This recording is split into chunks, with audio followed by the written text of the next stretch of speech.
Hello, friends, and welcome back to A Shark's Perspective. Well, I am super excited to introduce today's guest. He's a major influencer in marketing and a name that you should know, especially in the B2B space.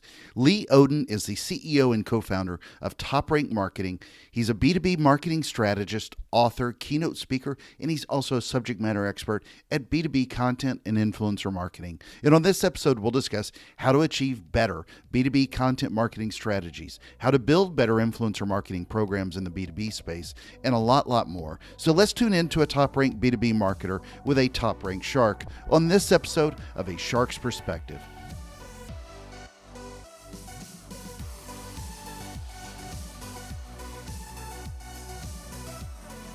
Lee, thank you so much for joining me today on A Shark's Perspective. If you would tell us, for the few people in the marketing world who don't know you, a little bit about your background and career to date, please. Sure. I am CEO and co-founder of a B2B content marketing agency called Top Rank Marketing. We were born about 18 years ago as a public relations and SEO agency, a very unique animal at the time, still fairly unique.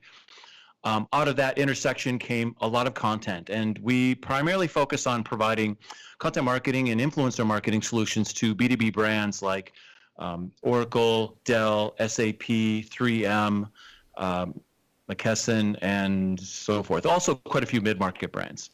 Out of curiosity, how did you decide to go into this side with content from PR to digital and not title tags and all the fun and boring stuff that can come with SEO? Well, if customers are actively looking, and that what better type of situation to be present in is at the very moment of need, which is afforded by search. You've got to have something to optimize. You've got to have content. And so while a lot of SEO is about, and SEO and the intersection of SEO and PR is about inbound and organic reach. It's not about paid placement as much, and paid is great, but there's also organic visibility, editorial visibility.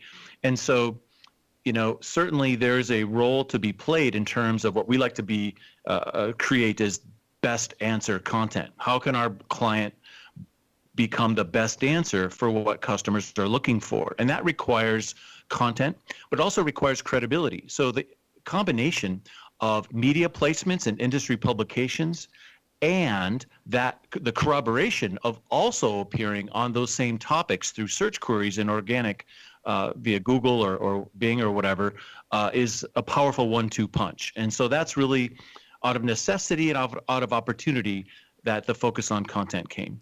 So how do you align all those strategies then to keep, because you're working with a lot of big companies. I know I've heard the story specifically about McKesson and how they approached you, but companies that are, super large, there are a ton of them that are in Minnesota as well, but I know you work with a lot of large tech clients, especially that I've heard like SAP. How do you take all of their content and keep it from becoming mixed messaging? Because that's also a problem that you see with brands that have a lot of siloed efforts, and you're not internal at the company, but you just gave a great example of all the different pieces and channels where we need to have this content. But a lot of that can get misaligned from maybe what the original intention. It just leaves a confused buyer on occasion. So there is a premise that content that is produced without a holistic alignment creates a confusing user experience. Yes. And at an intellectual level, that is perfectly accurate. However, from a practical standpoint, it isn't. And that's because a lot of content is ephemeral, and no single user is experiencing all the content that the different business units of a brand is actually producing.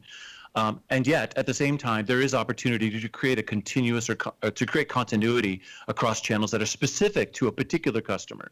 So with a large brand, I can say big props to companies like SAP, who have extremely strong marketing and business leadership and have alignment from a narrative standpoint. And no one's perfect, but it's really impressive for as large as they are of how well they've been able to integrate their key messages across channels.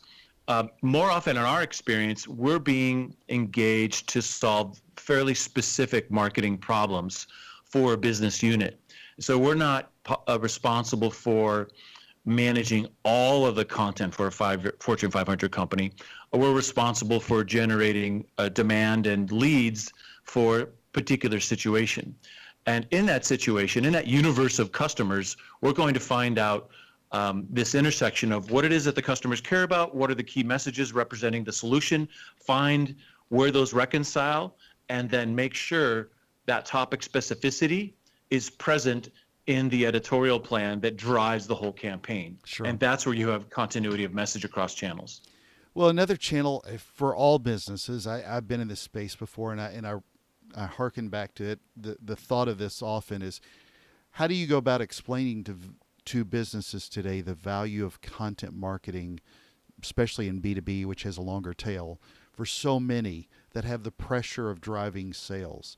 And I think about the many, many times where I've been through and spoken with leadership, and I've loved to drop in, this is a good time for us to start a longer term solution, not just a short term Band-Aid. But they do like most companies, or like what most companies do, they fix it with a short term Band-Aid only. And then you get, overpaying Google for a lot of PPC efforts that, may or may not help you out on non-branded terms. But you are starting to see more pressure now on content marketing departments. I know this is a topic that I've followed at least for the last year or so, and I'm kind of curious your thoughts of how leaders within an organization can help position this so that because it is such a great long-term growth strategy. Well, if long-term growth is a business objective, then it's pretty clear. True. That renting traffic, renting attention simply doesn't have the equity that earning it does. And buyers in a B2B situation, which is my area of focus, are pulling themselves through the majority of the sales cycle before ever interacting with anybody at a company. And they're doing it with content.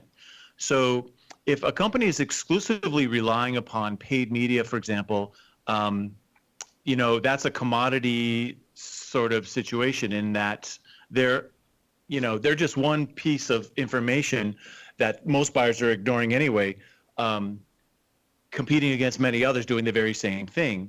And those who are looking to educate themselves are looking for useful information, not a call to download a thing or sign up for a demo or a trial or talk to a sales consultant or whatever. They're looking to become more aware of, okay, what is the nature of the problem? What are the options in terms of solutions? What does this mean to me? How does it work? What do I do next?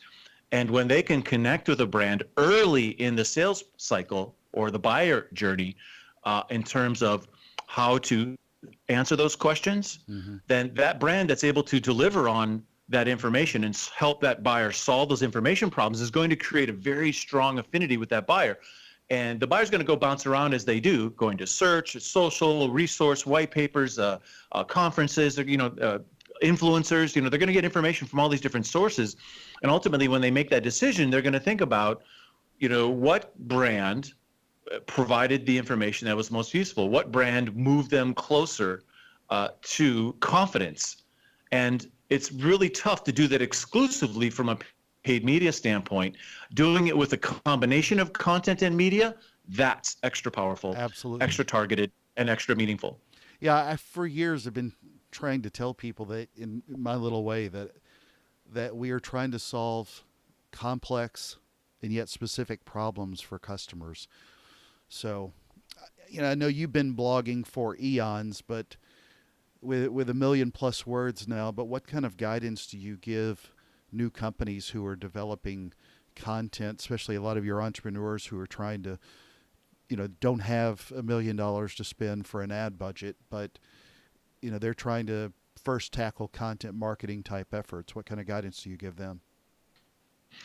Well, if the person making that choice is hopefully involved the industry or in in a community relevant to what it is that they're selling in some way. And if they're not, they need to find someone who is. because that firsthand insight is going to surface the kinds of information needs that are out there that are solved for by content. One of the most fundamental things any business could do with or without a budget is to understand, obviously, the customer, but especially the questions that they have as they are educating Yes. themselves. And then architecting a content plan, either through blogging or through social content, through earned media, whatever. I mean, you figure out where your customers are spending their time. What are the influences on those customers? And then make sure you're creating content that answers those key questions in those channels that matter. That might be a blog. That might be, and I've been experimenting with something through a Facebook group, right? I started one Facebook group 5 years ago, and there's, I don't know, 350 people in there, and it gets very nominal engagement because it's not a really good fit. It's a very broad, it's simultaneously broad and inclusive, which doesn't make any sense. And it's more of a joke. It's called Marketers with Beards. So you can imagine it excludes a whole group Sure. of people. Technically, it doesn't, because we do say naked faces are welcome. But I started another Facebook community called Marketing Fitness, and there are only about 45 people in there, but we're getting 2, 3, 4, 5 posts a day, and it's only like 3 weeks old. But it's incredible that the senior marketing leadership that are represented in there, talking about topics that are very super relevant, and people are being very helpful. And it's amazing how that has now created a community. Now I'm going to start doing some things to turn that into content, and I'm actually giving a presentation at both Content Marketing World and Marketing Profs events called Content Marketing Fitness. That will be tied to that community. So this Facebook community costs me nothing to make. Exactly. All I did is invite people who understand the metaphor of what it takes to have successful ongoing marketing and what it takes to have successful ongoing health and fitness, right? And who are like and entertained by exploring that metaphor and talking about that metaphor with other people. And so that's one thing that I'm doing. But you could start a blog, you could start connecting with people on social, you could have real world meetups. But if you have someone who has firsthand knowledge of the problems that you're solving for customers, that has access to a community that represents who your customers are, if you're not that person, find someone who is, and talk to them, and think about what kind of content and information can you provide, and where would it best be published in order to reach people in a relevant way. And you can do that very affordably as you get started. One of the blog posts that you wrote as well that I think is also interesting, and it kind of goes with making more interesting channel development, like you just talked about with that Facebook group, but also how to break free from boring B2B content. At a high level, I mean, I'm sure you could talk about this for hours, and I would encourage everybody to read it. I'll put it in the show notes. But what kind of overall guidance do you give people to break free from traditional boring B2B content? Well, a lot of people jokingly refer to B2B as boring to boring, because it often is. Business marketing has a tradition of being very egocentric and being very focused on what the brand wants to get out to the customer, just enough information to get people into some sort of nurture, get them to download so we can start sending them scheduled emails and score them as leads and do all the things. And of course, there's a trend of consumerization in B2B, where you see it in MarTech. And with your experience, I'm sure you can relate. That consumer expectations of a consumer experience in terms of technology is starting to become expectations for business users of technology, right? They want it to be easier, simpler, more fun to use. That's also starting to extend into content. So you've got to make it infotaining, right? You've got to make it informative, but it's also got to be entertaining. And just as an example, I challenged my team as I was going to talk about how to break free of boring B2B, as we're starting to do a lot more interactive content. We could do a ton, actually, of interactive content. And actually, we were even doing some really interesting virtual reality experiences with conference activations, and even you can view it on the web or on your phone. We're even including influencers in this virtual reality experiences, which is a completely different thing. You won't see that anywhere. We're doing some this year. we've been helping Content Marketing World market the conference for about 7 years. And this year we're putting up this really cool, it's so cool, this sort of big top, sort of vintage circusy kind of aesthetic. There's games and influencers within this interactive infographic. It's just super, super cool. And it features the speakers of the conference. And so this is very different than what you would normally see, an email from the conference saying, hey, come see our big keynote speaker. Yeah. And there you go. Whereas now we actually allow people to interact, and they can, get a score. They can share it with other people and stuff. I challenged my team to come up with something that was interesting, and we came up with what we now affectionately call the laser bear. So what I did is I asked other speakers at the same B2B conference to share a tip for how to make marketing not so boring in B2B. So they shared some tips. People we all know, like people you've interviewed, like Michael Brenner and Ann and Joe and people like that. Yeah. We often talk to, but we got some of the other speakers to answer those questions, and then I challenged my team to come up with something interesting. And one guy came up with a black and white and a color version as a kind of a before and after, and I'm like, that's cool, but I think we need to push it a little more. And another person came up with a comic book thing, which is kind of neat.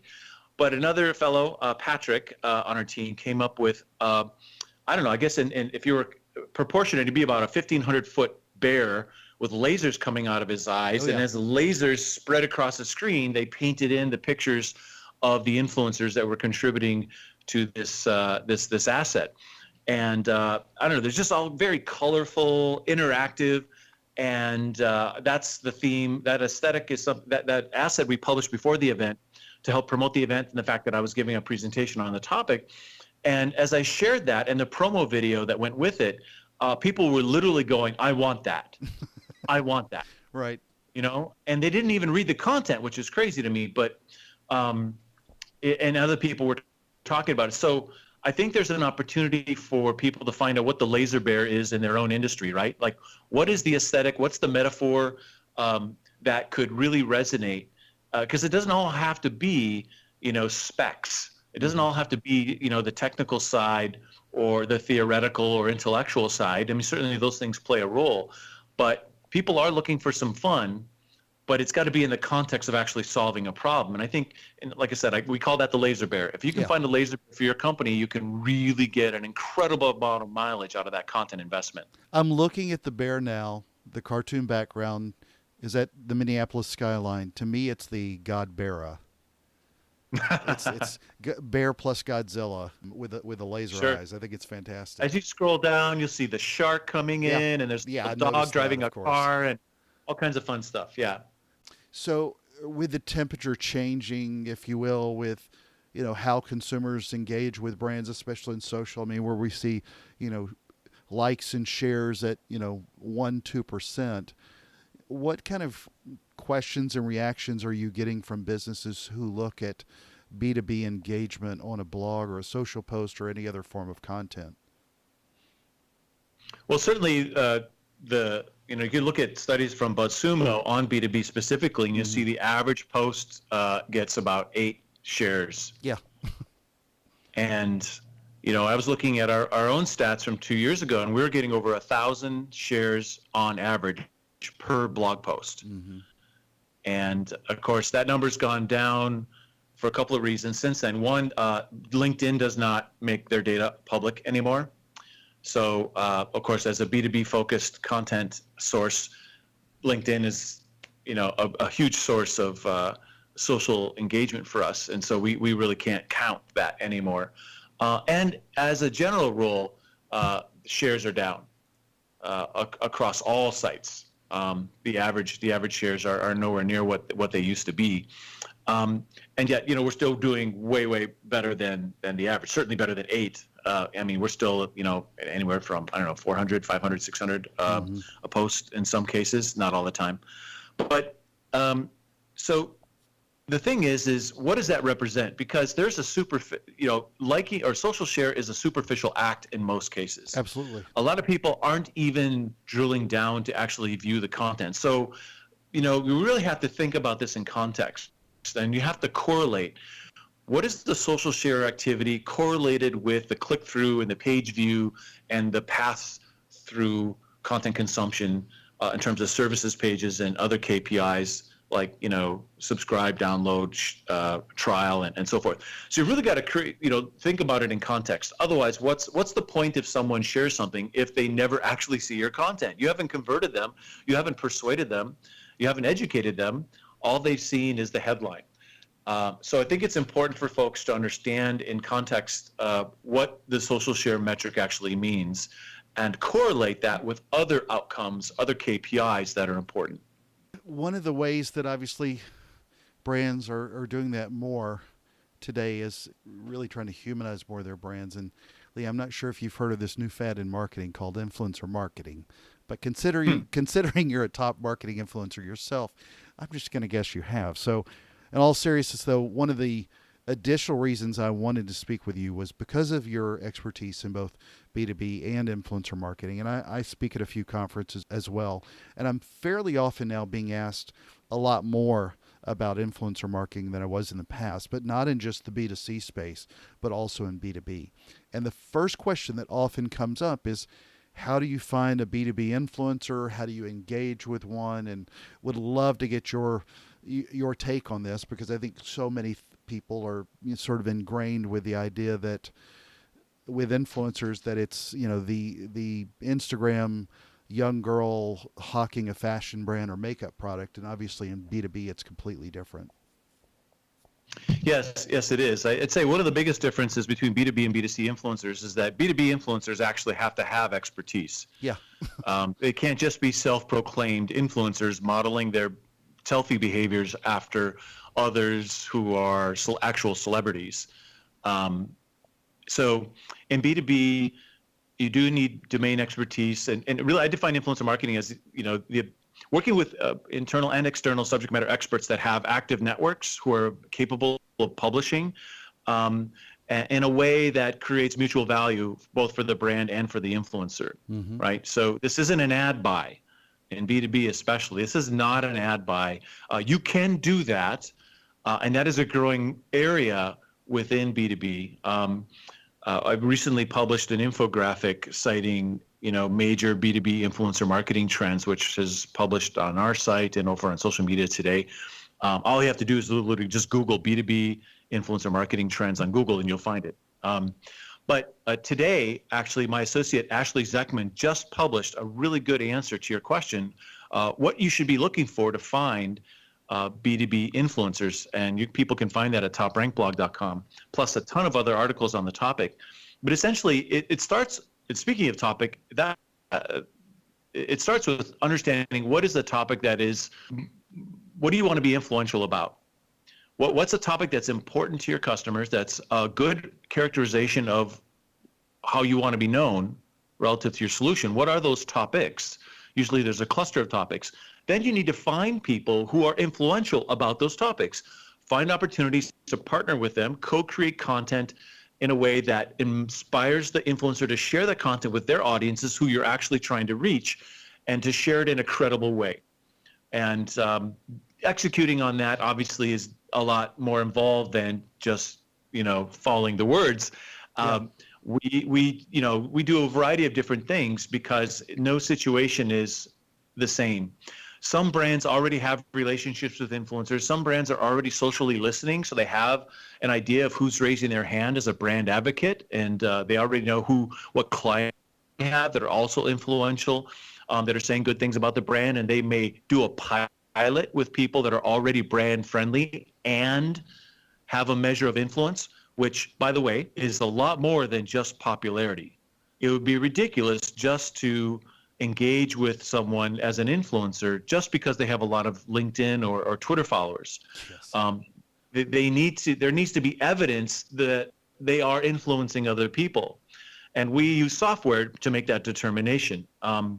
There are platforms like Tracker with 2 A's, sure. TRAACKR, which are quite good.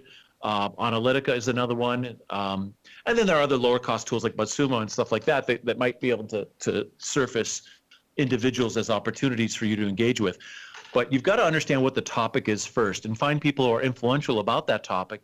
And the next step is, as you research and you use data that gives you actual evidence that not only are they topically relevant, the content they can create is relevant, that the audience reacts to that content in a meaningful way. Once you have those criteria satisfied, then you've got to think about, okay, what can I do to inspire this person to collaborate with us? And that really depends on, if you're a big brand, maybe they want to work with you just because you're a big brand. Maybe you're speaking to the greater good as something that will raise the profile of this individual in the context of something that is good for the whole industry, as opposed to, hey, we've got a new white paper, will you give us a quote so we can get more downloads? Yeah. No one gives a hoot about that. Hey, we noticed that you've talked about this topic and you're interested in changing the nature of this aspect of the industry. You know, we care about that too. Let's work together to make this change. Let's work together to affect a change in behaviors, or to correct misperceptions in the industry. And you obviously are an authentic voice about that. We really like to support you in that. Let's collaborate on something together. And that's one way of approaching influencers. And the outcome's got to be content. That content then can be an ingredient that you can use in demand gen or lead gen programs. Exactly. So how are you working with businesses and brands today also to tell a longer story with those influencers? You know, so many brands that I've worked with over time look at so much of this only as a transactional, short-term type campaign. Almost, I sort of feel like it's an ad buy to a lot of them. But the more successful ones look at this as a longer-term solution and not just as a, quick hit on a distribution channel. Right. Well, see, the thing is with B2B, the strongest characteristic or element of an influencer program are the relationships that you build. Because in most cases, you're not paying all of these B2B influencers. And so what's to stop a competitor from stealing them away? Exactly. It's the strength of the relationships. So that means ongoing effort, or always on influencer marketing effort.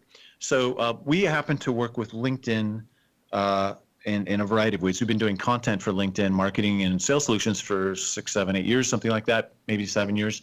But we've also launched an influencer program for LinkedIn about a year ago.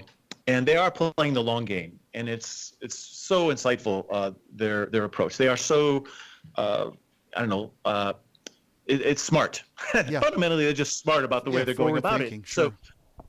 So we're identifying individuals and we're creating relationships with them, and we're activating on their terms, and we're creating goodwill, and this is creating a swell of momentum. And really solidifying relationships where, when asks come to participate in things, the yeses are much easier. The quality of engagement is much higher. And the cool thing is organic advocacy is a byproduct of that relationship investment. And, what better form of advertising is there than word of mouth advocacy, right? So companies that are playing the long game are not just warming up to influencers by being nice to them, by saying nice things and including them in lists and interviewing and that sort of thing, but they are organizing a cohort of influencers according to how it is that they are relevant to the brand's customers, and they are architecting influencer programs that create opportunities to activate those influencers in a meaningful way, in an ongoing way. This takes effort. This often takes software. Your competitors are probably not doing this. And so those companies who do see it from a holistic and strategic viewpoint are investing in those relationships and are empathizing with what it is that the influencer wants, and how can the brand deliver that to them in a way that helps the brand get what it wants. With B2B content marketing, though, in general, which obviously has a much longer tail, how should someone determine and go about measuring what's performing and what is not? What are the metrics that a business should establish as KPIs? For overall B2B marketing, obviously, you've got... for overall B2B content marketing. Content marketing? Yes, sir. Well, obviously, so content assets have a home. They have a destination. They have a URL. So encoding those URLs with UTM codes is pretty standard stuff. And, backing up a little bit, obviously you've got to have goals. Like, why are we making this content? To what end? For who? What do we want them to do? What will change in our business as a result of this content? Should the audience we're after engage with it, right? So answering those questions is where you get your KPIs from. So if we're just, I mean, everyone has this almost silly answer of just going, oh, we just want to increase sales. It's like, okay, that's great. Obviously, we're going to measure whether this is, or also we want to set up a scenario where we can actually track to conversion.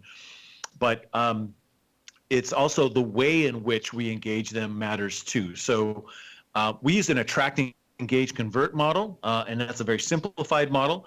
We look at to what degree is this content attracting the right audience, right? And so we're looking at the channels for information discovery. What are people searching on? What are the social conversations driving traffic? What are the ad buys driving traffic to this content? What influencers are propagating the sharing of this content that drives traffic back to it, and so forth, right? From an engagement standpoint, of course, we're looking at information consumption. And so we're looking at metrics that are like, what do we want to be known for? Is that the topic content that is being consumed? Time on site, paths through site. Are people sharing it? In what ways are they interacting with it, engaging ultimately? And then conversion, of course, is anything where there's usually a forum of some kind. Are people subscribing? Are they downloading? Are they trialing? Are they requesting more information? And so forth. And so at a minimum viable measurement level, we're looking at these attract, engage, convert metrics as it relates to content, and setting up tracking systems that allow us to collect that information into a dashboard to help us understand, as we're executing on publishing and promoting this content, we're moving in the right direction.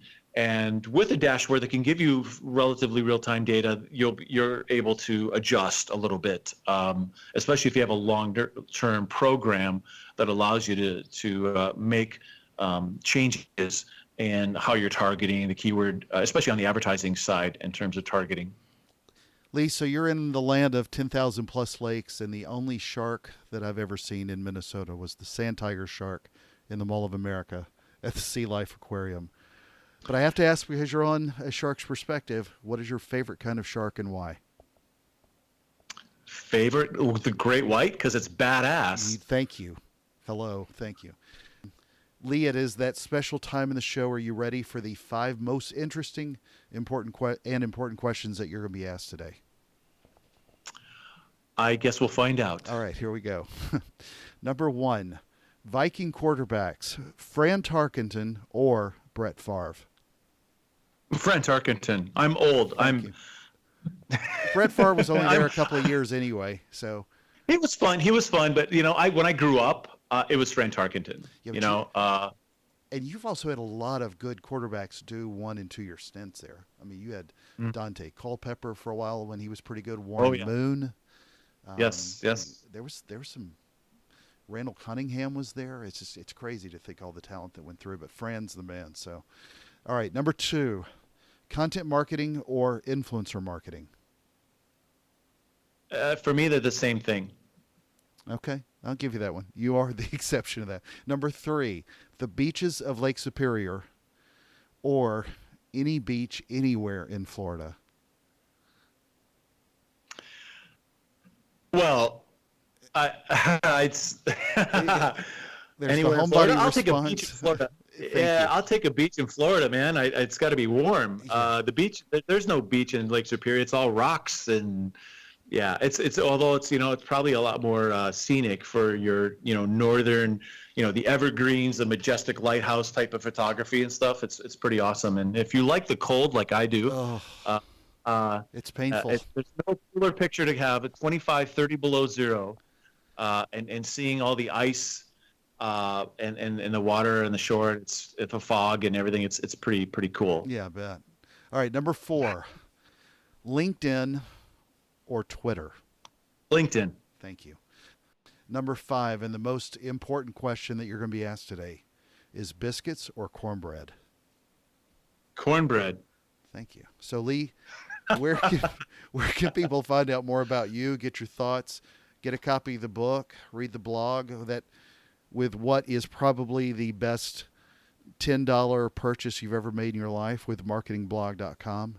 But where do they find out more about you and more? Yeah, I just want to say marketingblog.com costs a lot more than $10. Okay. Um, yeah, I wish I was the first owner of that domain. No, I Oh, bought it from okay. someone else. I bought it from someone Well, it else, was still but worth it. it is. Oh, yes, yes, sir, it has been. So people can find me. Certainly, my name Leodden.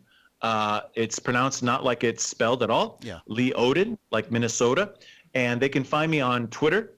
They can find me on LinkedIn. They can definitely find me on Instagram, my favorite social channel in terms of personal use.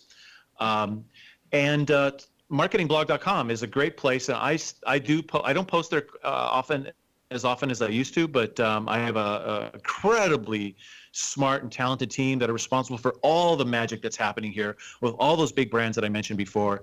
And they are publishing there 5 days a week, every single week, some of the best content you'll find anywhere about B2B content and influencer marketing. Lee, it's been an honor, and thank you very much for being with us today on A Shark's Perspective. Thanks, Kenneth.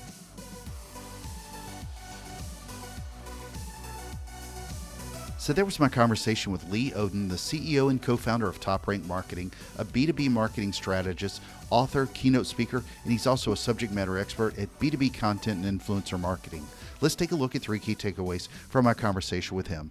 First, there's so many conversations today about what channel works best, and often for lead generation and sales, content marketing gets picked on too much, but then that often incorrectly pits content versus paid media, which is wrong. When I look at it from my own experience, I love when Lee points out doing it with a combination of content media that's extra powerful, extra targeted, and extra meaningful, and I couldn't agree more.